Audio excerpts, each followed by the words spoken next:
अस्सलाम वालेकुम। आज हम जनरल एनाटॉमी का chapter number 9 imaging and other ways to explore human body पढ़ेंगे। तो आपको पता है कि पहले क्या होता था कि ह्यूमन बॉडी को के इंटरनल ऑर्गन्स को स्टडी करने के लिए या अगर कोई डिजीज़ है उसको डायग्नोस करने के लिए बॉडी को डायसेक्ट किया जाता था। लेकिन जैसे साइंस ने प्रोग्रेस किया तो कुछ टेक्निक्स आ गई जिनके थ्रू बॉडी को डायसेक्ट करने की ज़रूरत नहीं रही और हम उन टेक्निक्स को अब स्टडी करेंगे। तो पहली टेक्निक्स जिनमें हम ह्यूमन इंटरनल ऑर्गन्स की इमेज प्रोड्यूस करते हैं उसको हम इमेजिंग टेक्निक्स कहेंगे और ये चैप्टर पूरा इसी के डिटेल के ऊपर है। नेक्स्ट हमारे पास वो टेक्निक है जिसमें हम इंस्ट्रूमेंट को ह्यूमन बॉडी के अंदर इंसर्ट करते हैं और वहाँ से फिर हम माइनर सर्जरीज भी कर लेते हैं और इंटरनल ऑर्गन के अंदर वो जो इंस्ट्रूमेंट है उसके आगे कैमरा लगा होता है और साइड पर स्क्रीन पर हमारे पास उसकी रिकॉर्डिंग चलती है। तो इस इंस्ट्रूमेंट को एंडोस्कोप बोला जाता है और इसकी पहले एग्जांपल हमारे पास गैस्ट्रोस्कोप हो जाती है जिसमें हम इसोफेगस स्टमक को देखने के लिए यूज़ करते हैं। नेक्स्ट हमारे पास साइटोस्कोप आ जाता है जिसमें हम यूरिथ्रा और यूरिनरी ब्लैडर के लिए इसको यूज़ किया जाता है। नेक्स्ट ब्रोंकोस्कोप आ जाता है, यहाँ ब्रोंकोस्कोप आना था तो इसमें हम ट्रैकिया और ब्रोंकाई को देखने के लिए यूज़ करते हैं। लेप्रोस्कोप है जिसमें हम एंडोस्कोप को पेरिटोनियल कैविटी के अंदर इंसर्ट करते हैं। नेक्स्ट हमारे पास इमेजिंग टेक्निक्स की डिटेल आ जाती है तो इसमें हमारे पास 4 टेक्निक्स हैं। एक सिंपल रेडियोग्राफी, दूसरी सीटी स्कैन, फिर अल्ट्रासाउंड और MRI। सबसे पहले हम रेडियोग्राफी की डिटेल देख लेते हैं। तो इसमें क्या होता है कि एक्सरेज के थ्रू बॉडी के इंटरनल ऑर्गन की इमेज प्रोड्यूस की जाती है। तो एक्सरे बीम को बॉडी के अंदर से उस बॉडी के पार्ट से गुजारा जाता है जिसके थ्रू उसकी इमेज हमारे पास फोटोग्राफिक प्लेट पर बन जाती है। स्काईग्राम क्या है कि ये वो इमेज है जो रेडियोग्राफी के थ्रू हमें मिलती है। नेक्स्ट कुछ टर्म्स यूज़ हुई हैं जिसमें हमारे पास रेडियो ओपैक आ जाता है। तो ये वो मटेरियल्स होते हैं जिनके थ्रू हमारी इलेक्ट्रोमैग्नेटिक रेडिएशंस जिनमें से गुजर नहीं सकती। और स्पेसिफिकली बात करें तो एक्सरेज़ की हम यहाँ रेडियोग्राफी में बात कर रहे हैं तो इनमें से जो एक्सरेज़ हैं वो पास आउट नहीं कर सकती और रेडियोल्यूसेंट वो मटेरियल्स हैं जिनमें से हमारी बॉडी के वो पार्ट्स हैं जिनमें से ये रेडिएशन या एक्सरेज़ गुजर सकती हैं।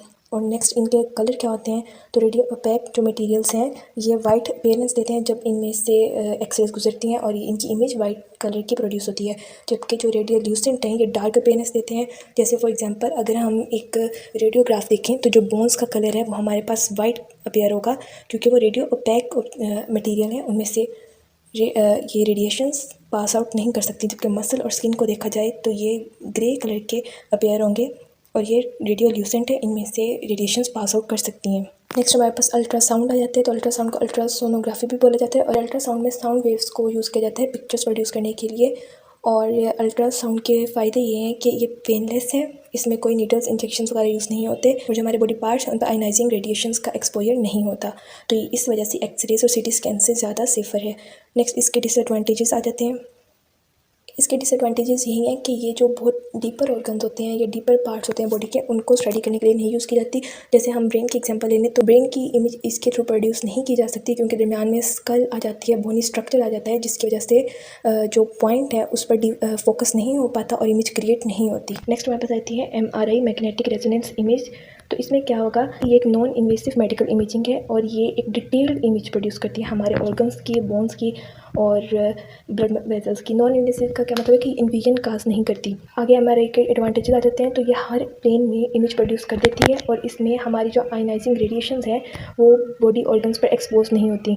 और इसके डिसएडवांटेज में ये आ जाता है कि एक तो ये एक्सपेंसिव है, दूसरा ये टाइम टेकिंग है। अगर किसी हमें इंस्टेंट रिजल्ट चाहिए तो उसके लिए हम सीटी स्कैन को यूज़ नहीं करेंगे क्योंकि ये टाइम लेती है। अगर हमें इंस्टेंट रिजल्ट्स चाहिए जैसे इंजरी कोई ऐसी हो गई है जिसमें इमरजेंसी सिचुएशन है या स्ट्रोक वगैरह है तो उसके लिए हम MRI को यूज़ नहीं करेंगे, उसके लिए हम सीटी स्कैन को यूज़ करेंगे। अब सीटी स्कैन क्या है वो हम आगे बढ़ते हैं। सीटी स्कैन का पूरा नाम कंप्यूटर टोमोग्राफी है और इसमें क्या होगा कि एक्सरेज और कंप्यूटर को यूज़ किया जाएगा, यानी कि एक्सरेज को पास आउट किया जाएगा और कंप्यूटर पर उसकी इमेज प्रोड्यूस होगी और इसमें हमारे पास बॉडी की डिटेल्ड इमेज बनेगी including bones, muscles, fats, organs and blood vessels. अब तो ये प्रोसेस को टोमोग्राफी कहते हैं, जो ऑपरेटर्स यूज़ किया जाता है उसको टोमोग्राफ कहते हैं और जो इमेज प्रोड्यूस होती है उसको टोमोग्राम कहते हैं। नेक्स्ट इसके एडवांटेजेस आ जाते हैं तो इसके एडवांटेजेस ये है कि इसकी हाई रेजोल्यूशन होती है, ट्रांसएक्सियल इमेजेस प्रोड्यूस कर देती है और फैट वगैरह से भी इसको कोई मतलब इसका पॉइंट डिफोकस नहीं होता, ये उनकी भी इमेज प्रोड्यूस कर देती है।